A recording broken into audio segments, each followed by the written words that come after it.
рядом с тобой. Ухаживаю за ранеными и все-таки стараюсь читать учебники и готовиться к поступлению в институт. Ведь война скоро закончится, правда? Не забыть вашей стойкости в бою.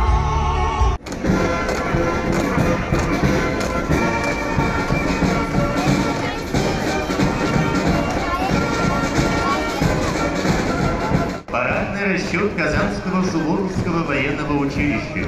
Гордое слово «Суворовец» впервые в Казани прозвучало в 1904 году.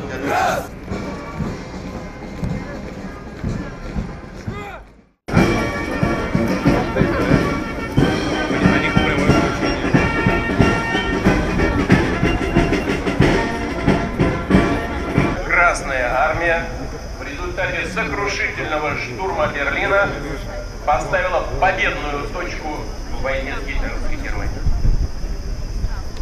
За свободу родной земли боролся весь многонациональный народ. Все несли тяжелейшую ношу войны.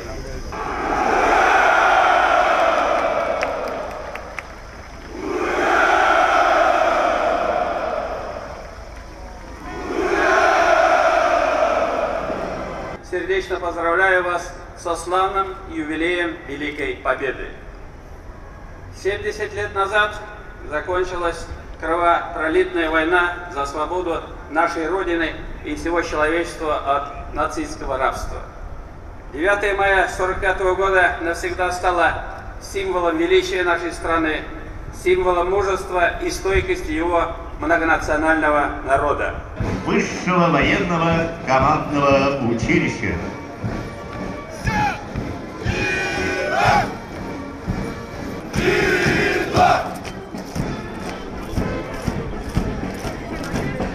А на площадь Свободы вступает колонна ретро-автомототехники. Ее возглавляет бронеавтомобильщик ПА-27 и КЗММ.